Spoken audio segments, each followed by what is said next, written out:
Estoy con Luis Jairo Ramírez. Vamos a desarrollar una entrevista respecto a la perspectiva y la mirada de un líder social frente a varios objetivos que desde la maestría de educación para la innovación y las ciudadanías nos venimos cuestionando, venimos revisando. Entonces hemos querido invitar a Luis Jairo Ramírez, ya que Luis Jairo Ramírez es un líder social de larga trayectoria y es una persona que conoce profundamente el tema de paz en nuestro país. El objetivo de esta entrevista entonces es comprender qué es la paz y cómo a través de la educación para la paz se está formando para la convivencia y para la ciudadanía. Y el otro objetivo de esta entrevista es explorar desde la perspectiva de el líder social o la lideresa social, en este caso de Luis Jairo Ramírez, cómo formar sujetos políticos para la paz, para la convivencia y la ciudadanía en clave de paz territorial, teniendo en cuenta pues posibilidades y obstáculos. Entonces, quisiera entonces que mi entrevistado pudiera hacer una presentación y nos contara quién es y cuál ha sido su trayectoria en relación al liderazgo social y al liderazgo sobre todo en relación al tema de paz. Bueno, mi trabajo en la actividad social comenzó en el movimiento sindical. Fui dirigente sindical durante varios años. Luego fui dirigente o paralelamente fui dirigente político. Fui diputado de la Unión Patriótica, que fue el producto de los acuerdos de paz de la Uribe en el año 84. Y de ahí de desarrollar un trabajo parlamentario en el plano local, pasé a trabajar en el tema de los derechos humanos por cuanto mi actividad política generó amenazas y me provocó un exilio. Y eso me llevó a vincularme con el trabajo de los derechos humanos durante varios años en el Comité Permanente por la Defensa de los Derechos Humanos. Y allí he seguido luego en un escenario distinto también de los derechos humanos, pero con la Unión Sindical Obrera en su Comisión de Derechos Humanos y Paz. Entonces, digamos que esa en esencia ha sido, digamos, mi actividad política, en la cual me ha ayudado como una herramienta, como un apoyo, una especialización en ciencia política y resolución de conflictos con la Universidad del Valle.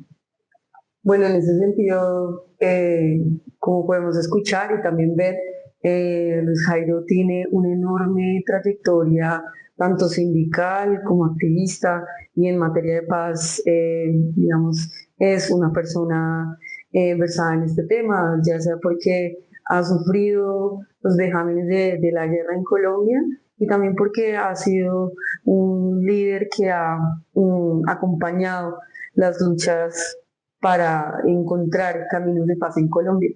En ese sentido, nos gustaría empezar por preguntarle qué es la paz para usted, teniendo en cuenta todo ese recorrido y todo lo que ha vivido a lo largo de sus años como líder en Colombia. ¿Qué es la paz? ¿Qué es la paz para usted?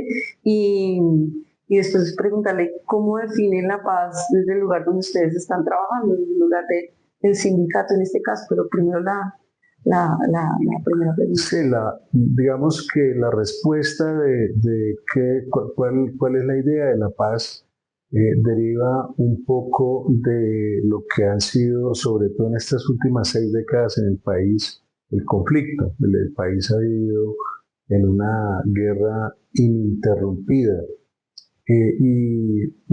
Buscando cómo podemos salir de ese conflicto, hemos podido entender qué es la paz. ¿no? ¿Qué sería para nosotros salir de ese conflicto para buscar la paz?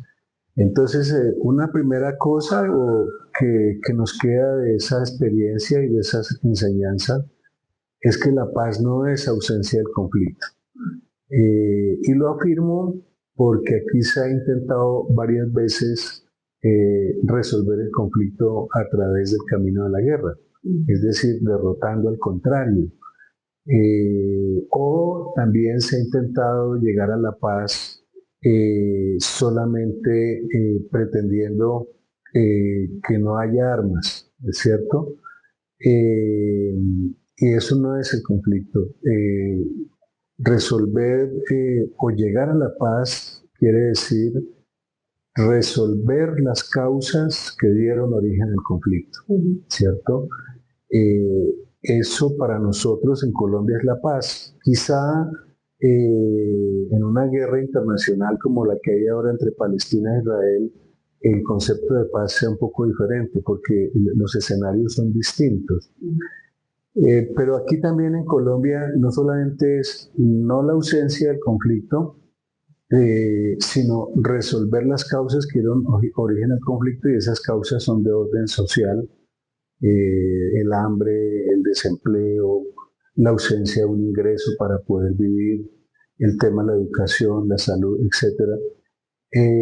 Sino que también son los temas políticos, es decir, los derechos que han sido conculcados a la gente y que le impiden, por ejemplo, participar en las decisiones que tienen que ver con el destino del país o con la vida diaria del país. Entonces, y también es en lo cultural, es decir, cómo actuamos nosotros y cómo resolvemos cuando estamos frente a un conflicto de cualquier naturaleza. ¿Sí? Entonces, en conclusión, es, en primer lugar, no es la ausencia de conflicto. En segundo lugar, es el reconocimiento de los derechos de la gente, porque muchas veces los alzamientos armados se dan porque la gente no tiene tierra, porque la gente no tiene empleo, porque la gente tiene necesidades. Para nosotros entonces la paz es eso, y eso va a permitir la convivencia democrática entre los colombianos y entender que somos diferentes y que debemos convivir entre diferentes. En ese sentido, la palabra conflicto, que es tan satanizada en esa definición de paz, entonces el conflicto es necesario para construir la paz, como lo entiende usted, porque se ha satanizado la palabra conflicto y desde la perspectiva que se plantea el conflicto es necesario. El conflicto es una parte importante para entendernos como sociedad. Yo no diría exactamente que el conflicto es necesario, sino diría que el conflicto es una realidad. Digamos, es un hecho real en la sociedad, ¿cierto? Y el conflicto nace de la diferencia, ¿sí? Entonces, siempre va a haber conflictos, ¿no? Pero el tema aquí no es que haya conflictos. El problema aquí es cómo resolvemos los conflictos. Ahí es donde está la situación. Y entonces, sí, los conflictos muchas veces son necesarios en la medida en que ayudan a transformar la sociedad, nos ponen en un estado de búsqueda, ¿cierto?, de soluciones para encontrar caminos diferentes a la violencia, para resolver el conflicto, sobre todo a través del diálogo y del entendimiento. Usted es asesor de la Unión Sindical Obrera, un sindicato de la industria petrolera, de la empresa Ecopetrol, de la empresa colombiana de petróleos. ¿Cómo definen la paz los trabajadores de la industria del petróleo? Porque no es muy común que los trabajadores tengan una propuesta de paz en Colombia, y eso hace la diferencia al sindicato de la industria, es la diferencia al sindicato de la industria petrolera con otros sindicatos que tienen como una propuesta de paz. En ese sentido, ¿cuál es la definición de paz de los trabajadores? Sí, por eso yo decía al comienzo que la definición de paz está muy en concordancia con el medio ambiente en que nos movemos, ¿no? Seguramente el concepto de paz en Venezuela es otro, el concepto de paz en Brasil o en España o en Francia es otro, en concordancia con el contexto político-social en que ellos se mueven. En el caso de Colombia y en el caso de la USO, pues también tiene una concepción de paz que quizá pueda ser diferente a la que tengan otros sindicatos, por ejemplo, como FECODE, el sindicato del magisterio, o como lo tenga el sindicato del sector agrario, o como lo tengan otras organizaciones. En el caso nuestro, la paz deviene de la violencia antisindical que se ha ejercido contra la USO. La USO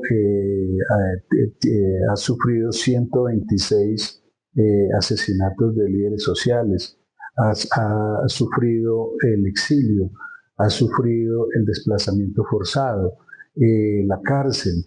Entonces, la USO tiene una idea un poco diferente, incluso del propio ejercicio sindical, en el sentido de que su trabajo no se ha reducido solamente a buscar aumentos de salarios o estabilidad laboral, sino que su trabajo también se ha tenido que dedicar a garantizar la vida, porque en los campos petroleros vive mucho o se convive mucho con la violencia, ¿no? Y con la presencia de sectores de poder, ¿no? Tanto desde el establecimiento como desde digamos, estructuras armadas del narcotráfico y de otros sectores que buscan empoderarse en esa región que es rica en petróleo. Entonces eso nos ha llevado a que nosotros tengamos iniciativas en relación con el tema de la paz y tengamos una lectura propia de lo que para nosotros significa la paz, porque por medio también está el tema de la vida. En ese sentido, entonces, ¿cuáles han sido los aportes de la USO a la construcción de la paz en Colombia? Porque si vemos bien, entonces hablar de paz al sindicato o a la USO le ha costado de cierta manera la vida de varios de sus trabajadores. Entonces, ¿cuál ha sido la propuesta o cuál ha sido el aporte que ustedes han desarrollado para empezar a aportarle a ese proceso de paz y construcción? Digamos que el aporte sustancial es el de la participación de la sociedad en la resolución de la paz. O sea, hasta ahora se trabajó en intentos o en procesos de paz anteriores la idea de que la paz era un asunto que se resolvía negociando, o bien por la vía militar resolverlo, en el sentido de que el más fuerte militarmente puede derrotar a su opositor, o bien en procesos de diálogo entre fuerzas contendientes, que en este caso sería el Estado, y los grupos o las estructuras armadas. Pero la primera Asamblea Nacional por la Paz que hizo la USO en 1996 comenzó a trabajar una idea de la Asamblea de la Sociedad Civil por la Paz. Es decir, la paz no es entre las fuerzas contendientes militarmente, sino que la paz también es un asunto de la sociedad. Y entonces el aporte de la USO ha consistido en eso, en cómo involucrar a la sociedad, empoderarla para que la sociedad, las opiniones, los aportes de la sociedad también sean escuchados por una parte o por la otra. Y en ese sentido, esa idea se ha ido enriqueciendo en la medida que han avanzado el tiempo. En la segunda Asamblea Nacional por la Paz, que fue en medio de la negociación del gobierno de Santos con las FARC, como en esta que se acaba de realizar en noviembre pasado en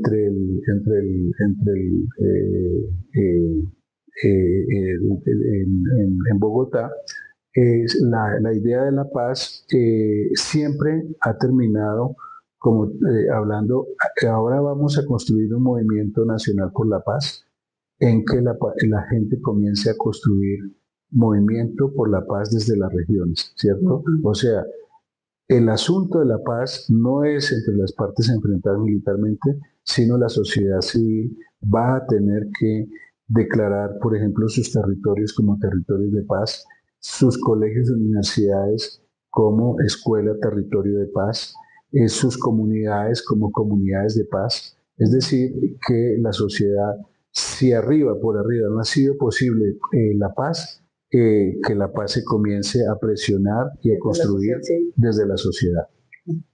En ese sentido también, entonces, estaríamos hablando de que la UNSA está desarrollando procesos de formación política con las comunidades. Para ustedes, ¿qué es la formación política y cuál es la importancia de la formación política de la sociedad colombiana, digamos, en relación a la construcción de la paz? Bueno, digamos que hasta ahora se había entendido que la política era casi un ejercicio exclusivo de las élites dominantes, de quienes acaparaban el ejercicio en el Congreso o en las altas cortes o en el poder central, ¿no? O en los partidos políticos, y que la inmensa mayoría de la sociedad a lo único que se reducía su participación política era cada 4 años cuando había que depositar el voto. Entonces la gente pensaba que participar en política era votar, ¿no? Nosotros hemos venido a través de la formación política, porque nosotros desarrollamos unas escuelas de capacitación. ¿Por qué lo hacen? ¿Por qué hacen esas escuelas de formación? En esa idea, es decir, es un logro que se hizo frente a Ecopetrol desde el punto de vista convencional, de que haya una comisión de derechos humanos y que esa comisión de derechos humanos vaya por las regiones desarrollando escuelas de capacitación en derechos humanos y paz, y esas escuelas nos permiten entonces interlocutar con las comunidades y hacerles conciencia de cuáles son sus derechos. Y uno de esos derechos es el de la participación política, el de los derechos civiles y políticos que están establecidos en la Constitución. O sea, eso no es algo ilegal, eso no es algo extraño, eso no es una cosa conspirativa. Nosotros le decimos a la sociedad, ustedes tienen la posibilidad no solamente de votar, sino ustedes también tienen la posibilidad de opinar cuando hay un proyecto de reforma tributaria, cuando hay un proyecto de reforma laboral, cuando hay un proyecto de reforma de la salud. Ustedes tienen la posibilidad de hacer uso de unos recursos que están en la Constitución, que es la consulta popular o la Asamblea Nacional Constituyente u otras formas de consulta. Entonces, como se puede ver, la idea de la participación política de la sociedad va mucho más allá del voto y tiene un horizonte completamente amplio. Y nosotros, cuando vamos donde la comunidad, estamos tratando de contribuir a hacer una conciencia para que la gente opine y participe políticamente. De forma más activa. Exactamente. Ya que ustedes recorren distintos territorios de la geografía colombiana, ¿cuáles creen que son los mayores obstáculos en ese sentido para construir la paz en Colombia? ¿Cuáles han sido o cuáles ven que son los mayores retos, obstáculos o problemas que han tenido para construir la paz, para que se construya ese movimiento por la paz o esa idea política de paz? Un primer elemento de obstáculo es el atraso político de la sociedad. ¿Qué significa eso? El atraso político es eso que acabamos de decir, ¿sí? Es decir, a la gente desde la escuela, al niño desde pequeño, se le ha enseñado a que en esas cosas de política no hay que meterse, sino que eso es algo como ajeno, que eso es de políticos o especialistas, ¿no? O de catedráticos, etcétera. Entonces, uno de los primeros obstáculos es la ignorancia en relación con el concepto de política y de participación. El otro elemento es la violencia, ¿sí? La violencia en las regiones, que sobre todo en las regiones rurales, que es un poco distinta a la violencia urbana de las ciudades, hace que la gente también tenga que replegarse y reducirse simplemente a sobrevivir, ¿cierto? Y a no meterse en discusiones o en debates políticos por miedo, porque está presa del pánico, del terror, y entonces la gente prefiere retraerse. Entonces ese es un segundo elemento. Y el otro, porque en Colombia la participación política ha sido una cosa solamente exclusiva de las élites, de unas élites dominantes que han impedido que sectores distintos a los ya establecidos puedan participar en el ejercicio de la política. Para ustedes, ya nos dimos cuenta que es muy importante construir un movimiento para la paz. Venimos hablando de la urgencia de empezar a construir una educación para la paz. Eh, ¿Cuál es esa importancia de empezar a pensar una educación para la paz? Y ustedes, ¿qué tienen para aportar? Porque ya tienen una larga trayectoria en ese desarrollo de líneas para una educación para la paz. Entonces, ¿cuál es la importancia de empezar a implementarla en Colombia? ¿Y cuáles serían los aportes que tiene la USO para empezar a delinear esa educación para la paz? Sí, hay que construir una cultura de paz y eso lo venimos haciendo. Digamos que eso no es una cosa que ha surgido ahora, sino es algo que se ha venido, sobre todo desde los años 80 con mayor énfasis, tratando de trabajar una cultura de paz. Y esa cultura de paz significa ir poco a poco involucrando en la actividad diaria de la gente, dentro de la agenda de la gente, dentro de la actividad de la gente, la necesidad de involucrarse en los temas de la paz, sobre todo en las regiones donde la gente está sufriendo la violencia. En esas regiones la gente entiende, si ha vivido en la violencia, que la paz se les vuelve una necesidad. Entonces, ¿cómo hacer eso? Es uniendo dos torrentes. La gente en las regiones tiene necesidades. Por ejemplo, en el caso del agro, los recursos para apoyar la agricultura, para vender sus productos, etcétera. Esa es una necesidad. Las vías de acceso, las escuelas en las veredas, los centros de salud. O sea, hay un programa reivindicativo que tiene la gente en su cabeza, que es lo que necesita para su diario vivir, pero la gente a veces no asocia eso con el tema de la paz. La gente no entiende que si esas cosas se resuelven, eso conduce a la paz. Entonces, esa cultura de paz lleva a que se unan esos dos torrentes, ¿no? De un lado la lucha por los derechos y del otro lado la necesidad de la paz, para que la entienda al final que eso es una sola cosa. Entonces, hay unos retos para la construcción de paz. Supongo que en las asambleas han salido unos retos de esas asambleas que mencionaba al inicio. Supongo que en las discusiones también con los trabajadores del sindicato ya hay delineados unos retos. ¿Cuáles son en la actualidad esos retos para construir la paz, ya que estamos en un escenario bastante, sino caótico, en las regiones está convulsionado, en las ciudades se presentan diversos problemas para la construcción de esa paz en los territorios? Entonces, cuáles serían los retos más importantes para empezar a construir caminos de paz?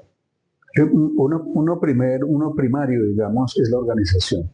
Es decir, la guerra, la violencia ha estado dirigida a destruir el tejido social, a impedir que la gente tenga formas de comunicación y formas de entendimiento. Y eso ha sido un golpe muy duro para la participación de la gente en el ejercicio de la política y de la vida comunitaria y en la lucha por los derechos. Entonces, una primera cosa es reorganizarse, volver a rescatar ese tejido social y esas formas distintas, variadas de organización. Un segundo elemento es la movilización. En esta época, sobre todo en que hay un gobierno alternativo, que quiere decir distinto a los gobiernos que hubo en los 200 años anteriores, la sociedad se ha dado cuenta de que la población se ha apoderado y ha visto la movilización como un recurso muy importante para avanzar no solamente en el logro de los derechos, sino avanzar en el tema de la paz. Un ejemplo muy concreto es este que acaba de ocurrir. Es decir, el Congreso negó una reforma laboral, enterró el proyecto, lo hundió. Se convoca una consulta popular, sale la gente a las calles y el gobierno tiene que recular y volver a desarchivar el mismo proyecto y comenzar, y en 2 semanas aprueba una reforma laboral. Luego, ¿qué fue lo que motivó entonces finalmente que se aprobara esa reforma laboral? ¿Una voluntad del Congreso o una decisión de la gente de salir a la calle a marchar? Realmente es una conquista la movilización popular. Entonces es un ejemplo que también opera para este tema general de la búsqueda de la paz, ¿no? Entonces ese es un segundo elemento, es decir, la movilización y la movilización no se puede dar sin unidad, es decir, unidad de todos los sectores sociales, ¿no? Y un programa de lucha claro. ¿Cuál es el programa que no solamente debe contener reivindicaciones de orden económico y social, sino también reivindicaciones de orden político? Pensando en la industria del petróleo, el petróleo que es un bien de la naturaleza eh, importante dentro de la geopolítica, eh, los trabajadores del petróleo juegan un papel muy importante entonces en el tema de pensar este recurso o este bien de la naturaleza. En ese sentido, los trabajadores tienen una propuesta respecto al cuidado del planeta Tierra. Se viene hablando actualmente de transición energética, qué tiene que ver el petróleo con la paz, qué tiene que ver la transición energética con la paz, cómo están los trabajadores del petróleo respecto a los territorios y cómo ese bien de la naturaleza también juega dentro de las contiendas políticas, económicas en Colombia, porque sabemos que el petróleo es uno de los bienes en disputa permanentemente en el mundo y sobre todo pues en Colombia venimos desde hace más de 100 años desarrollando explotación de este bien de la naturaleza o recurso como le llaman. Entonces, ¿cuál es entonces uno, la propuesta de los trabajadores, cuál es la política que gira en torno a este recurso y bueno, en los territorios, cómo se está desarrollando una política de paz en torno a esta explotación, exploración y demás del recurso? Sí, los trabajadores petroleros, a pesar de que pareciera paradójico, pero lo es, somos los primeros que estamos conscientes de que el recurso petrolero o los recursos fósiles, como se les denomina también, son finitos, o sea, se agotan y van a llegar a su fin algún día. En algunos países más acá, en otros países con reservas más allá, pero esos recursos se van a agotar. Entonces, es un primer elemento que tenemos claro. Un segundo elemento es que tenemos claro es que hay una crisis ambiental en el plano mundial, ¿cierto? Y entonces hay un cambio climático. Sí, eso ya nadie está en posibilidad de negarlo, es evidente, hay un cambio climático. Así es. Y lo tercero es que se necesita hacer un tránsito del uso de energías fósiles al uso de unas energías alternativas. Entonces, y eso es una urgencia, eso sí es una urgencia.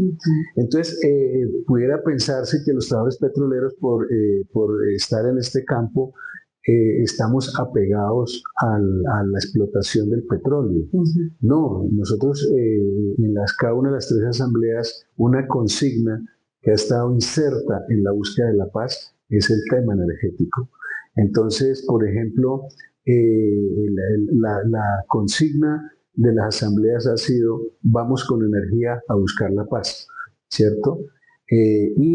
Tenemos una cátedra en las escuelas que dictamos de derechos humanos, una cátedra que se llama Transición Energética para la Paz o Transición Energética Justa, ¿cierto? Entonces nosotros estamos plenamente conscientes de esa necesidad. Ahora, somos conscientes de que no la podemos volver como un dogma en el sentido de pensar que esa transición energética la podemos hacer ya y sin obstáculos. No, esa transición energética pasa por obstáculos. Una primera es que estamos viviendo en un país que no es una potencia petrolera. Nosotros somos un país que tiene que no tiene reservas petroleras como las que tiene Venezuela o tiene China o tienen los países árabes, ¿no? Entonces nosotros las reservas petroleras se calcula que las tenemos para 7, 8 años. Eso quiere decir que nosotros tenemos que bregar rápidamente a ver cómo reemplazamos los fósiles por una transición energética primero. Lo segundo, no lo podemos hacer hoy por una razón, porque aquí hay 12 millones de familias, de hogares que usan el gas para cocinar. Si nosotros dijéramos hoy, suspendemos la explotación de petróleo y de gas, estaremos lanzando a la gente a volver a cocinar con leña y no se sabe qué es peor, ¿no? Claro. Entonces, nosotros tenemos que entender que este es una tarea progresiva, pero que tenemos que bregar en la medida de las condiciones en acelerables, pero que la transición energética se puede hacer en la medida en que generemos condiciones para sustituir la energía que se usa hoy por otra energía. Entonces tenemos que tratar de establecer como una especie de etapas, ¿no? Para ver cómo desarrollamos esa transición energética, pero que tenemos que hacerla. Este gobierno la ha venido haciendo a través de hacer comunidades energéticas, a través de paneles solares. Hay campos que se están construyendo con plantas de energía solar en varias regiones del país, pero pues obviamente eso va lento, eso debería ir más rápido, porque la necesidad de hacer esa transición obviamente nos surge. Sí, el gobierno actual en la nueva legislatura ha declarado la naturaleza como una de las principales víctimas del conflicto armado. ¿Usted qué piensa de esa premisa y cómo se relaciona con esto que venimos hablando respecto a la explotación, respecto a la paz, respecto a pensarse el cuidado de la casa? Eh, esa premisa, cómo puede enganchar eso que venimos hablando en ese momento. Sí, yo creo que en buena hora el gobierno, tal vez es el gobierno que más hace conciencia ahora sobre la necesidad del cuidado de la naturaleza. Uh-huh. De hecho, es un reconocimiento que se está haciendo incluso internacionalmente. Uh-huh. Hace unas semanas se realizó un evento en el río Magdalena, en Barranca Bermeja y en todo el Magdalena Medio, Uh-huh. y como un reconocimiento de que es necesario rescatar el río para el medio ambiente, pero también para la vida y también para la paz. Y entonces se hizo un ceremonial porque ocurre que aquí en estas últimas décadas, sobre todo en las 3 últimas décadas, los ríos se convirtieron en cementerio. Es decir, los ríos, en vez de cuidarse, fueron usados como un instrumento también para la violencia y para la guerra y para la muerte. Entonces, pero igualmente la guerra ha llevado a que, por ejemplo, los atentados que hay contra los oleoductos provoquen derramamientos de petróleo sobre áreas que son de bosque porque son protegidas o contra áreas que son agrícolas y que producen bienes comestibles para la población. Entonces, toda esa suma de factores está llevando o la tala de bosques, por ejemplo, para introducir la ganadería, para expandir la ganadería a nuevas regiones, etcétera.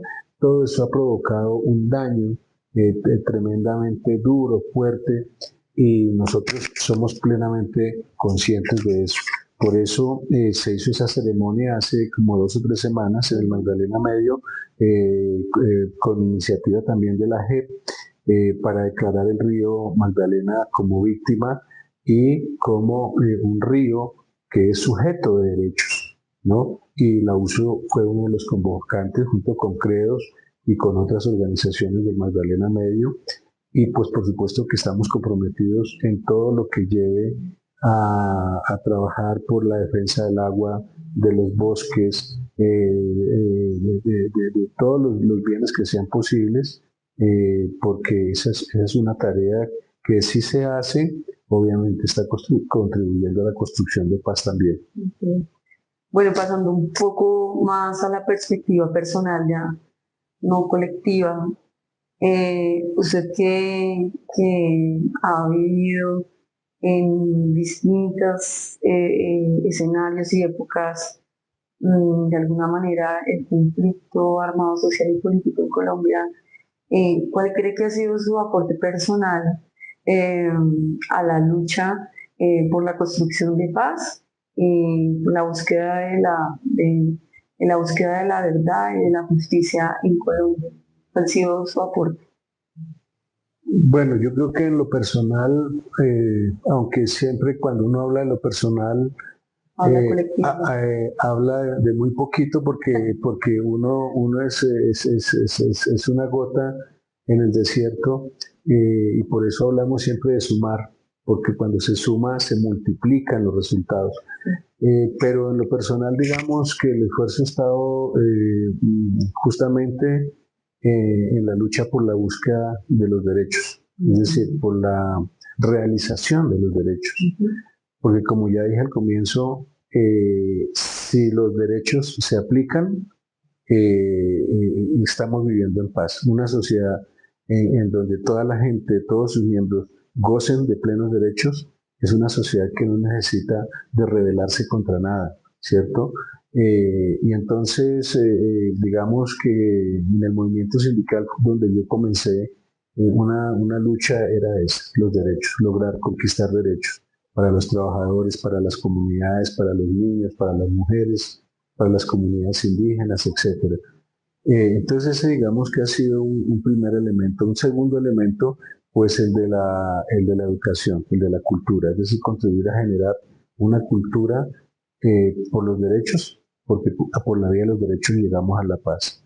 Y un tercer elemento, pues ya propiamente en la idea de que es necesario superar tantas décadas de violencia y de guerra, como una manera de atacar la política de odio, de guerra, de destrucción, y poder por fin llegar a un escenario en el país donde la gente de una vez por todas, después de tantos años de violencia y de agresión, la gente pueda vivir en convivencia tranquilamente y en paz. Bueno, usted ya lo ha dicho, pero de todas formas valdría la pena nuevamente preguntar, sería, ¿cómo se imagina una Colombia en paz? ¿Qué es una Colombia en paz para usted? ¿Cómo se la sueña? ¿Cómo la ha pensado?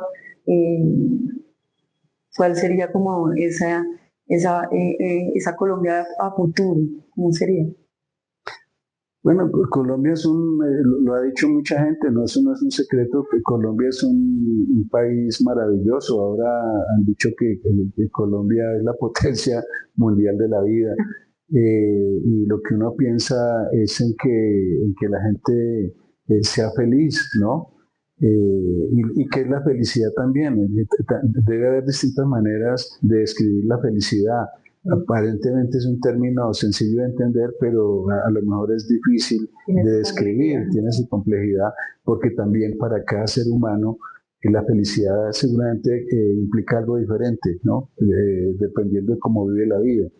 Entonces, yo veo un país que ha alcanzado por fin el reconocimiento de sus derechos, ¿sí? Durante tanto tiempo ignorados, desconocidos. Entonces, ese es el sueño, que la gente en primer lugar entienda que tiene derechos y en segundo lugar que se esfuerce y se movilice para que esos derechos se reconozcan. Entonces, el ejercicio de los derechos, de la salud, de la educación, de la vida, de los alimentos, de los servicios públicos, de una vivienda digna, de poder ir al campo a cultivar la tierra, de toda esa suma de cosas, digamos, es una Colombia en paz, es una Colombia con felicidad.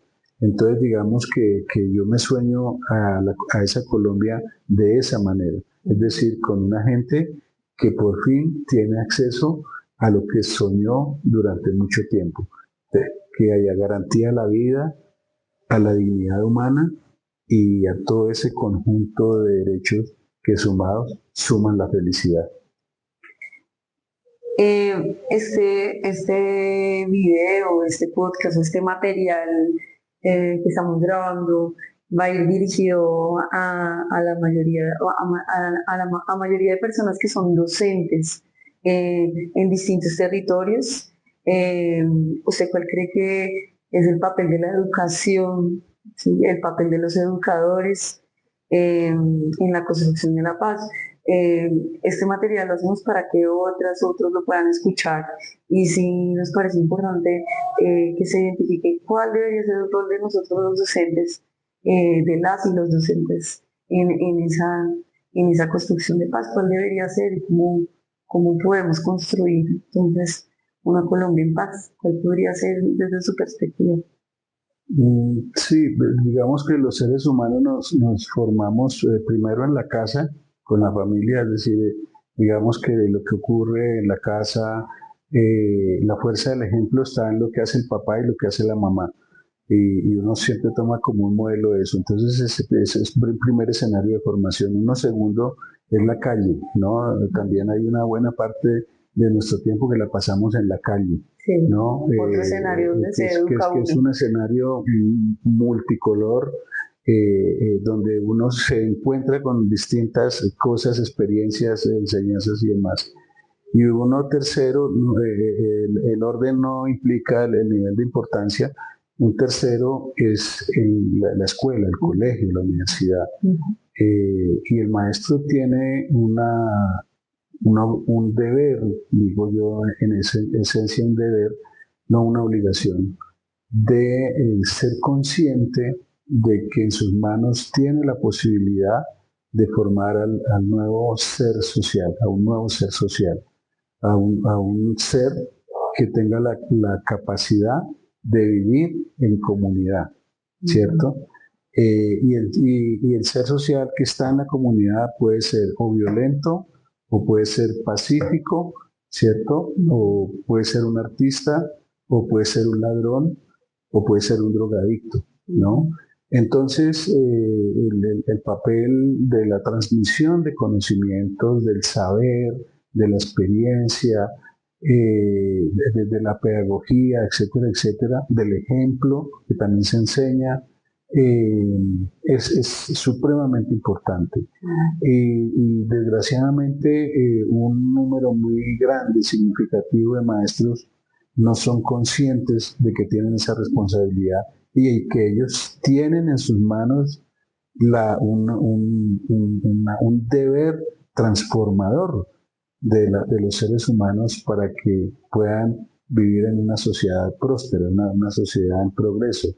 Entonces, quisiéramos hacer un llamado a los maestros, en primer lugar, para que sean conscientes de que la importancia de ellos no es porque tengan un empleo y tengan un ingreso, que tengan un salario. La importancia de ellos tiene una dimensión mucho mayor que eso. Y es que son los que tienen la posibilidad de encauzar al niño y al joven en una senda que permita avanzar hacia un país en paz. Finalmente, y para cerrar este espacio que resulta bastante productivo en materia de ideas y propuestas, pensando también en esa construcción de paz, ¿cuál es el papel de la verdad y cuál es el papel de la historia en la construcción de paz?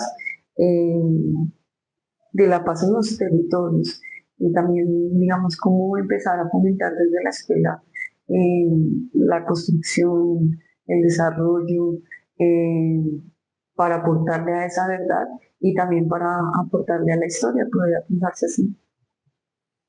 Mm, digamos que la historia y la geografía son elementos, materias o mecanismos muy importantes, porque para muchos de nosotros va a ser imposible tener una proyección, una perspectiva, si no conocemos nuestro pasado, nuestra historia. ¿Por qué? Porque eso se puede convertir en un modelo para avanzar y es en lo que se debe hacer o lo que no se debe hacer, ¿cierto? Que ya se hizo y no se debe hacer. Entonces, y la historia tiene eso, claro, nuestra historia tiene varias etapas, varios periodos, desde la conquista, lo que llaman la conquista, hasta hoy.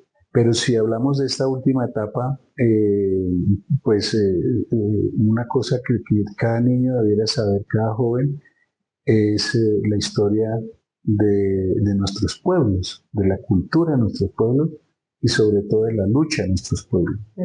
Porque aquí no ha existido solamente héroes, que es lo que únicamente nos enseñan, que hay héroes, nos hablan de Simón Bolívar, nos hablan del uno del otro, héroes, personas tomadas individualmente como superhéroes, pero nos han ocultado el papel que han jugado las sociedades, los pueblos, una historia más colectiva, las luchas sociales. Entonces necesitamos avanzar hacia una historia de las luchas sociales y eso va a ser imposible lograrlo sin la geografía, porque esas luchas se desarrollaron en territorios específicos, en áreas específicas. Entonces, esos dos elementos tenemos que rescatarlos porque quienes han gobernado durante décadas nuestro país se han esmerado no por enseñarnos nuestra historia, sino por ocultarla. Entonces la pregunta es, ¿por qué tienen algo que ocultar?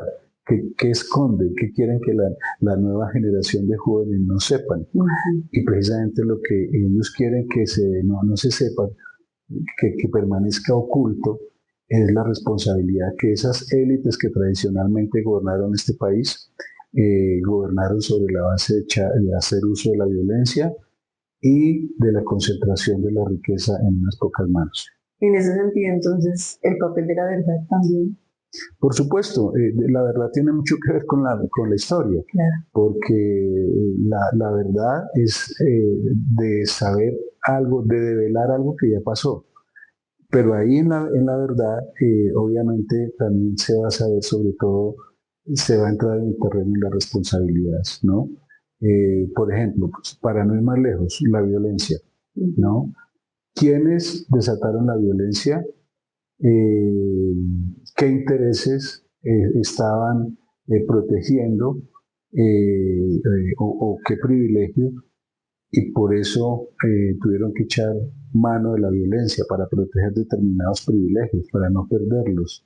Entonces, obviamente, la verdad conduce también a establecer responsabilidades, es decir, qué rol ha jugado cada sector de la sociedad a lo largo de la historia de nuestro país. Por eso conocer la verdad, conocer la historia, conocer la geografía son elementos muy importantes y esos elementos en buena medida hacerlos avanzar, hacerlos que salgan a la superficie son una responsabilidad de los maestros, de los profesores, de los docentes. De toda la sociedad. Bueno, con esa pregunta finalizaríamos entonces la entrevista. Muchísimas gracias por acompañarnos, por permitirnos este espacio y esperamos continuar con este tipo de diálogos que aportan a la academia y construyen nuevas perspectivas o quizás caminos para seguir aportando a la paz tan anhelada para Colombia. Así que muchísimas gracias.